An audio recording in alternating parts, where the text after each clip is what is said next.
सभी श्रोताओं और दर्शकों को रिद्धि सिद्धि प्रवाह चैनल के प्रमुख वक्ता के रूप में मैं अजय मिश्रा आपका शत शत वंदन अभिनंदन करता हूँ। कक्षा 11 के पाठ्यक्रम को ही आगे बढ़ा रहा हूँ। कक्षा 11 के विद्यार्थी कुछ सजग हैं, मैं उन्हें धन्यवाद भी देना चाहता हूँ। आज मैंने जिस कविता को लिया है, शीर्षक बोर्ड पर है वे आंखें, और रचनाकार हैं सुमित्रा नंदन पंत। पंत जी के विषय में उत्तराखंड के थे। हालांकि उसी समय उत्तराखंड और यूपी एक था, केवल उत्तर प्रदेश ही था, मगर पर्वतीय क्षेत्र कह सकते हैं। मैंने उनका जन्म स्थान वहां जाकर देखा है, कौशानी में। पंत जी प्रकृति के सुकुमार कवि कहे जाते हैं। प्रकृति की कोमल भावनाओं को अपनी कविता का विषय बनाया है।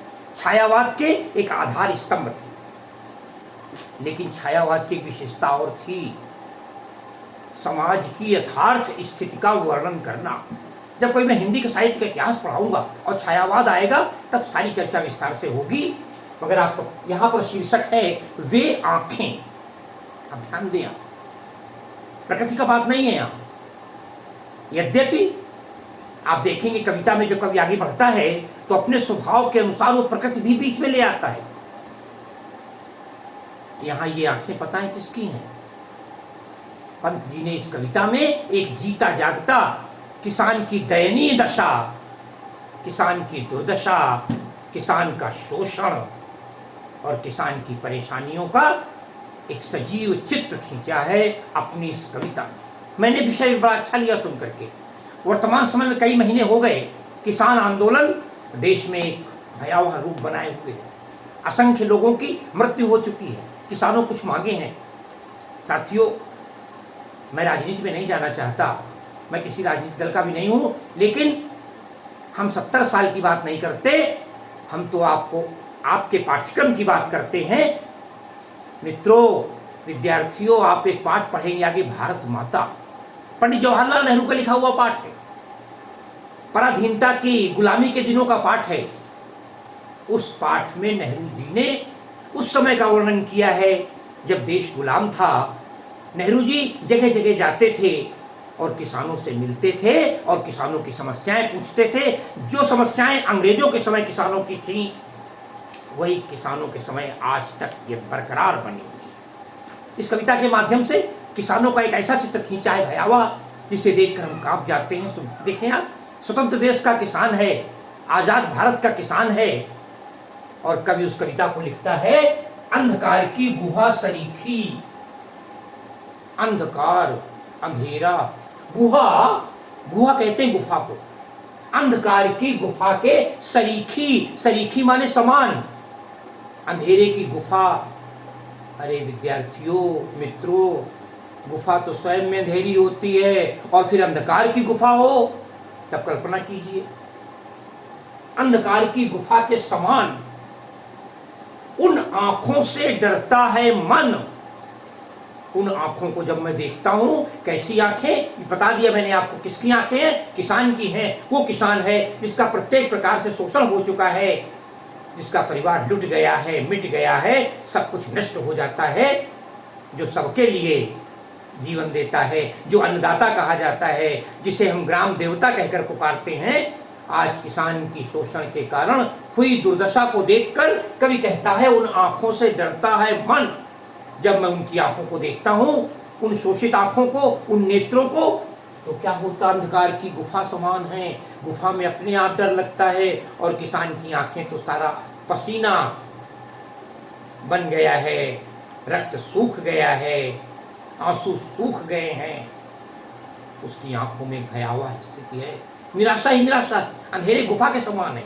जहां निराशा है, आगे क्या है? अरे जब हम गुफा में चलते हैं तो हमें पता भी नहीं होता कि आगे क्या आएगा, कहीं लड़खड़ा भी सकते हैं। अंधेरे की गुफा है। किसान की आंखों की तुलना अंधेरे गुफा से की गई है, इसलिए अलंकार पता है कौन सा हो जाएगा? उपमा अलंकार हो जाएगा। अंधकार भाषा खड़ी बोली होगी, शुद्ध खड़ी बोली होगी, संस्कृत निष्ठ भाषा होगी। आप देखेंगे, आगे बात करता चलूंगा आपसे। अंधकार की गुहा सरीखी, उन आंखों से डरता है मन। क्यों डरता है किसान की आंखों को देखकर कवि? क्योंकि उसमें निराशा है, अंधकार है, आशा से आंखें डूब चुकी हैं और भरा दूर तक उनमें, उन आंखों में दूर तक क्या भरा है? दारुण दैन्य दुख का नीरव रोदन। दारुण माने बहुत कठिन और दैन्य माने दीनता, गरीबी। दारुण दैन्य दुख, इतनी गरीबी, इतनी दुख का नीरव रोदन। नीरव कहते हैं शांत और रोदन कहते हैं रोने को। आप कहेंगे रोदन शांत कैसे हो जाता है? जब हम बहुत रोते हैं, कुछ देर बाद रोते रोते उब जाते हैं, हमारी आंखें खाली हो जाती हैं, केवल शून्य दिखाई पड़ता है, कुछ नहीं कर पाते, वो नीरव रोदन कहलाता है। कई बार आपने देखा होगा किसी के घर में कोई शव रखा होता है, पूरी रात शव रखना है, तमाम महिलाएं चीख चीख कर रोया करती हैं। 10, 15, 20 मिनट, 25 रोने के बाद कुछ पल के लिए वो शांत होती हैं, किंतु उनकी आंखें बताती हैं भयावह दर्द, भयावह पीड़ा, निराशा, तकलीफ, वेदना, दर्द। आज उसके उनकी आंखों में बहुत कठिन गरीबी का, दुख का शांत रोदन, जिसकी आंखों में पानी सूख चुका है, आंसू सूख चुके हैं, उसको देखकर डर लगता है। ऐसे आदमी को देखकर डर लगेगा जिसका कुछ बचा ही नहीं, पता नहीं वो किसके ऊपर सवार हो जाए, पता नहीं उसकी आंखें क्या करें, पता नहीं क्या होगा। उसकी आंखों को देखकर कभी दुखी भी तो है मगर डरता भी है। ऐसा आदमी कुछ भी कर सकता है।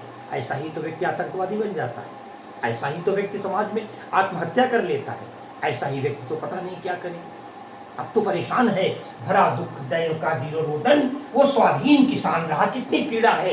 अरे स्वाधीन स्वतंत्र देश का, मैं भारत का स्वतंत्र नागरिक हूँ, भारत हमारा देश है, मेरा देश महान कहने वाले लोगों पर करारा व्यंग करता हुआ कवि कहता है वो स्वाधीन किसान रहा। अभिमान भरा आंखों में उसका, उसकी आंखों में अभिमान था, स्वाभिमान था, गर्व था इस बात का, अरे मैं भारत का स्वतंत्र नागरिक हूँ। यहाँ किसान को देवता कहा जाता है, यहाँ किसान को अन्नदाता कहा जाता है। अभिमान भरा आंखों में उसका, किंतु हुआ क्या? छोड़ उसे, उसे किसे? किसान को। छोड़ उसे, किसने छोड़ा? मझधार आज, मझधार बीच धारा में छोड़ दिया है। किसने? संसार। कवि ने संसार कहा है। आप संसार का अर्थ विश्व न लगाइए, ये समाज लगा लीजिए। संसार कगार सदृश, जरा समझने की कोशिश कीजिएगा। कहता है कगार सदृश, सदृश कहते हैं समान को।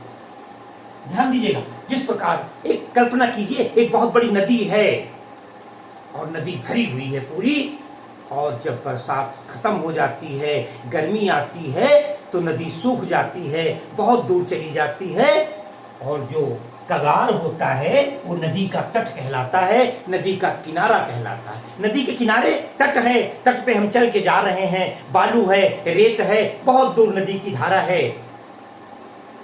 कल बरसात में पानी वहां तक था जहां आज रेत है। आपने सिकुड़ी हुई नदी को देखा होगा, समिटी हुई नदी को देखा होगा।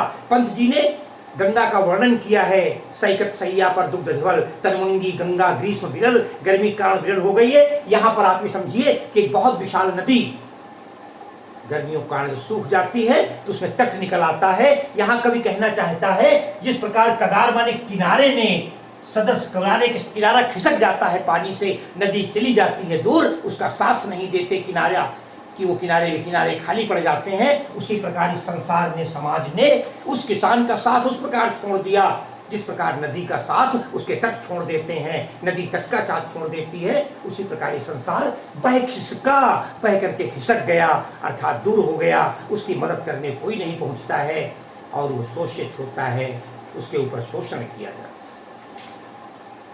उसे आज मझधार में छोड़ करके ये समाज उस प्रकार दूर हो गया जिस प्रकार नदी तट से दूर हो जाती है, नदी को तट छोड़ देता है। यहाँ तक मैं समझता हूँ आप कोई दिक्कत नहीं हुई होगी। आज देखिए आज क्या स्थिति है। कवि आगे कहता है, कविता बड़ी है, मैं लिखूंगा, आप बीच में छोड़ कर गए, पता नहीं कहाँ से पंक्तियां आ जाएं। कहता है लहराते हुए खेत, सदस्य आया था, जहाँ सदस्य था वहां फिर उपमा अलंकार मिलेगा। संसार देखिए लहराते हुए खेत, आज उसकी आंखों में वे खेत, वे कौन? जो पहले थे। किसी टाइम जब किसान खुशहाल था, लहराते हुए खेत, कहाँ लहरा रहे हैं? दिगों में, उसकी आंखों के सामने उसकी पुराने दिन याद आ रहे हैं। जब हमें अपने सुख के दिन याद आते हैं तो हम खो जाते हैं, कभी कभी आंखें भी डूब जाती हैं, हम प्रसन्न होने लगते हैं, क्या दिन थे, है ना। लहराते हुए खेत दृगों में, लहराते क्यों लहराने लगे? उसकी आंखों के सामने खेत क्यों आ गए? ये प्रकृति है। लहराते हुए खेत दृगों में, क्यों? कौन से खेत? हुआ बेदखल, वह अब जिससे आज वो बेदखल हो चुका है, आज उसके खेत छिन गए हैं, आज उसके खेत उसके पास नहीं है। हुआ वह बेदखल जिससे, क्यों? उस समय क्या हुआ? हंसती थी उसके जीवन की हरियाली, हंसती थी उसके जीवन की हरियाली। कहाँ है? किसान का जीवन तो उसके खेत होते हैं, उसके पौधे होते हैं, उसका बगीचा होता है। हंसती थी उसके जीवन की हरियाली। कहाँ है? हरियाली प्रसन्नता का प्रतीक है और जीवन की हरियाली के कारण अलंकार हो जाता है, रूपक। कहते हैं हंसती थी उसके जीवन की हरियाली, जिनके तृण तृण से, एक एक तिनके से, कहने का मतलब ये, जिस समय खेत हरे भरे थे, चारों तरफ देखते थे, उस समय किसान बड़ा खुश होता था एक एक तिनका देखकर। अरे कितनी बढ़िया फसल है, कितना बढ़िया गेहूं है, कितना बढ़िया धान है, कितना बढ़िया ज्वार है, कितना पैदा होगा, सरसों लहला रहा है, और उसकी आंखों में प्रसन्न हुआ करता था। आज वो पुराने दिन उसकी आंखों के सामने विचरण कर रहे हैं, नाच रहे हैं। जब किसी के घर में कोई चला जाता है, मृत्यु हो जाती है, कभी कभी हमारी आंखों के सामने वो पुराने दृश्य, वो सुख के टाइम याद आता है, हम दुखी होते हैं। किसान भी हंसती थी उसके जीवन की हरियाली, जीवन की प्रसन्नता, जीवन का वो खेत जिसके तृण तृण से जीवन की हरियाली में रूपक है, लेकिन तृण और तृण में पुनरुक्ति प्रकाश अलंकार हो जाएगा। जीवन की हरियाली मुहावरा भी है। अब देखें, आंखों, अब आगे बढ़ती है कविता। शोषण कहाँ हुआ? कहते हैं आंखों में ही घूमा करता। फिर स्मरण, उसकी आंखों के सामने कौन नाच रहा है? कहते हैं वह उसकी आंखों का तारा। आंखों का तारा होना मुहावरा है जो बेटे के लिए प्रयोग होता है। आज उसकी आंखों के सामने उसका जवान बेटा याद आ रहा है। साथियों, कहाँ गया जवान बेटा? क्यों याद आ रहा है? याद तो हम उसकी करते हैं जो हमारे पास नहीं होता। क्या बेटे के साथ कुछ घटना हुई? अगली पंक्ति में, अरे कारकुनों की लाठी से जो गया जवानी में ही मारा। कारकुन, लठैत, गुंडे, बदमाश और जमींदार के दरिंदे भी कह सकते हैं। गांव का जमींदार था, मुखिया था, उसके तमाम दरिंदों ने की लाठी से ही गया जवानी में जो मारा, उसके बेटे को, जवान बेटे की हत्या कर दी जाती है, जवान बेटा मार डाला जाता है। कोई बोलने वाला नहीं है। मारने वाला कौन था? कारकुनों की लाठी, जो लठैत लोग आए थे जमींदारों के। अरे आजकल हर नेता के लठैत होते हैं, गुंडे होते हैं, जिनका उनके समाज नहीं चल पाता। आज बड़ा शोषण है कि चार लठैत आए, जमींदार ने भेज दिए, इसके खेत को नष्ट कर दो, उजाड़ दो। यहाँ तक कि अगर बोलने उसका जवान बेटा था, नया खून था, हो सकता है उसने विरोध किया हो, और अपनी लाठियों से उसको मार डाला जाता है। गया जवानी में ही जो मारा। स्मरण अलंकार मैंने बता दिया आपको, लहराते हुए खेत स्मरण अलंकार भी होगा, ध्यान दीजिएगा। अगली पंक्ति में हम आगे बढ़ते हैं। मैंने कहा था कविता बड़ी है, मैंने तो अपने पीरियड में हमेशा 3 दिन, 2 या 3 दिन में खत्म किया है। और अब ये कविता आगे कहती है क्या हुआ फिर उसके बाद? बेटा मर गया, अरे बिका दिया घर बार, बिका दिया घर बार। महाजन ने न ब्याज की कौड़ी छोड़ी, महाजन ने न ब्याज की कौड़ी छोड़ी। बिका दिया घर बार, महाजन ने न ब्याज की कौड़ी छोड़ी। रह रहे आंखों में चुभती, रह रहे आंखों में चुभती, रह रहे आंखों में चुभती, जो कुर्क हुई, कुर्क हुई बरघों की जोड़ी, बरघों की जोड़ी। कहा जाता है, एक कहावत कि लोग हाथ धो के पीछे पड़ते हैं, मगर उस किसान के हाथ धो के नहीं, अरे नहा धो के पीछे पड़ गए लोग। क्या दशा उस किसान की गई? ध्यान दे, बिका दिया घर बार, बेटा मर गया, बोलने वाला कोई नहीं। अब उसका जो घर बार था, मकान भी बिकवा दिया गया। गांव में जो कच्चा घर रहा होगा, घर बार माने घर से संबंधित जितनी चीजें थी सब बेच डाली गई, बगीचा, खेत सब खत्म कर दिए गए। अरे महाजन ने न क्यों बेच दिए गए? महाजन ने न ब्याज की कौड़ी छोड़ी। महाजन जो कर्ज देता है बनिया, उसने भी तो कह दिया तुम्हारे लड़के ने, तुमने कर्ज लिया था अपनी खेती के लिए, यहाँ किसान कर्जदार है। वो बताते हैं ब्याज की एक एक कौड़ी बना लेने के लिए, ब्याज प्राप्त करने के लिए महाजन ने घर बार बेच दिया, मगर ब्याज नहीं छोड़ा। ये भी नहीं सोचा इसका बेटा मर गया है, इससे मदद कर दी जाए। महाजन ने न ब्याज की कौड़ी छोड़ी, और यही नहीं, रह रहे आंखों में चुभती। आज रह रह करके उसकी आंखों में चुभ रही है, कष्ट दे रही। क्या चीज कष्ट दे रही है? जो कुर्क हुई बड़गों की जोड़ी। कुर्क कहते नीलाम को, बड़गों में बैल, उसके बढ़िया बैल थे बरधे। आज बैलों की जो, अभी भी महाजन ने पिंड नहीं छोड़ा, बोले पैसा पूरा अदा नहीं हुआ है, इसके बैल नीलाम कर दो। बढ़िया बैल की जोड़ी रही होगी, उसके बैलों की जोड़ी भी कुर्क कर दी गई, नीलाम कर दी गई। नीलाम भी क्या, उन्हीं के आदमी खड़े रहे होंगे, चलो भाई 5 रुपए 10 रुपए बोली लगाओ और ले जाओ। कुर्क हुई बरघों की जोड़ी। यहाँ पर भी देखिए, रह रह आया है पुनरुक्ति प्रकाश अलंकार, फिर दोबारा हो जाता है। वो कुर्क हुई बरघों की जोड़ी। देख रहे हैं आप, बेटा मरा, खेत चले गए, मकान बिक गया, बैलों की जोड़ी बिक गई। आगे क्या होता है, कविता को पंत जी आगे बढ़ाते हुए कहते हैं, उजरी उसके सिवा किसे अब, उजरी उसके सिवा, उसके सिवा किसे अब पास दुहाने आने देती, पास दुहाने आने देती।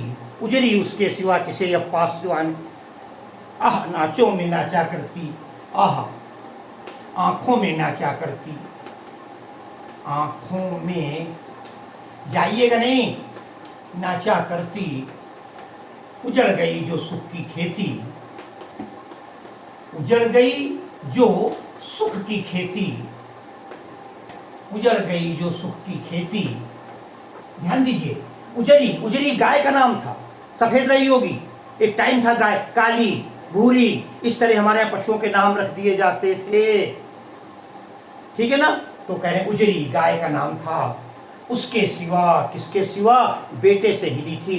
पशु भी जानवर भी मनुष्य से हिल जाया करते हैं, उसका बेटा ही गाय दुहा करता था, दूध निकाला करता था बेटे की मृत्यु के बाद। उजरी उसके सिवा किसे अब पास दुहाने आने देती, उसे कोई भी पास नहीं जाता था, लात मार देती थी। अभी तक गाय बची थी। एक प्रश्न आया था मुझे याद, एक बार 11th क्लास में, गाय, किसान ने गाय को क्यों बेच दिया।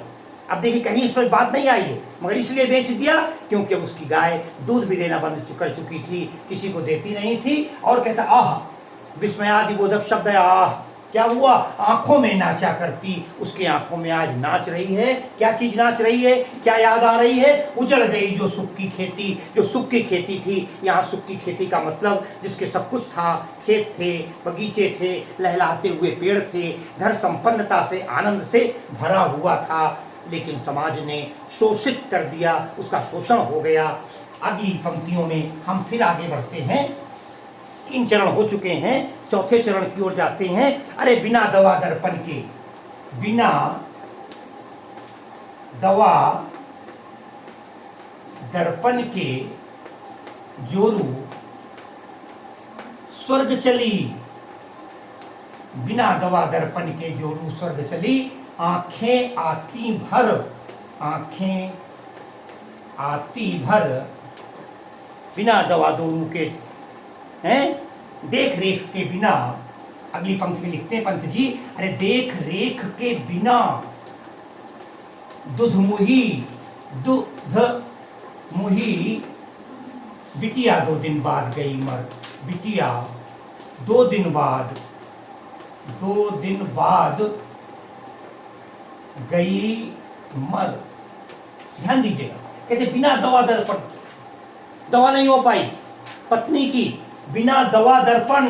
दवा दर्पण का मतलब उसके साथ दवा दारू लोग कह देते, प्रयोग कर देते हैं। यहाँ दवा, देख रेख, परहेज, खान पान, बिना औषधि आदि के दिखावा के लिए जोरू पत्नी क्या हो गया, स्वर्ग चली। पत्नी की मृत्यु हो जाती है किसान की, बेटा मर गया, पत्नी मर गई, आंखें आती भर, राज पत्नी की याद करता है, उसकी आंखों से आंसू गिरने लगते हैं। क्या क्या सोचे। बेटा चला गया, खेत नष्ट हो गए, बैल की जोड़ी चली गई, गाय चली गई, घर बिक गया, दरवाजा बिक गया। कहते और क्या हुआ, इतना ही नहीं, देख रेख के बिना।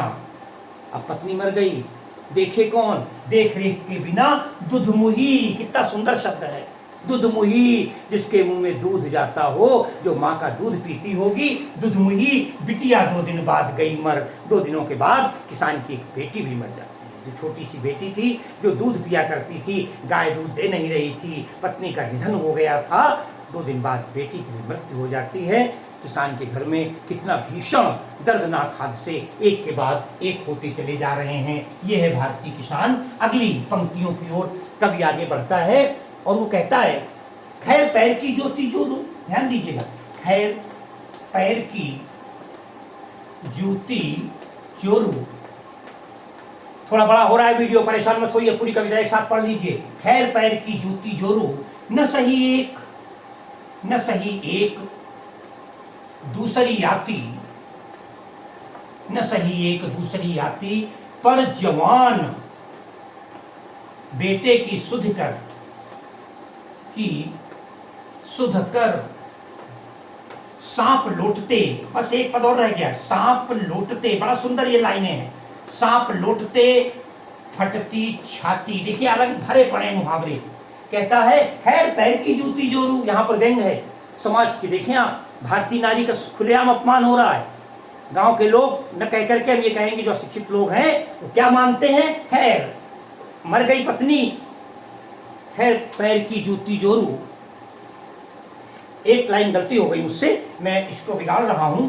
इसके पहले की स्थिति छूट गई। घर में विधवा रही पतोहू, घर में बेटा मरा, सब पत्नी मर गई, बेटी मर गई, घर में विधवा रही पतोहू। लक्ष्मी थी, ध्यान दीजिएगा, लक्ष्मी थी यद्यपि पतिघातिन पकड़ मंगाया कोतवाल ने, पकड़ मंगाया कोतवाल ने।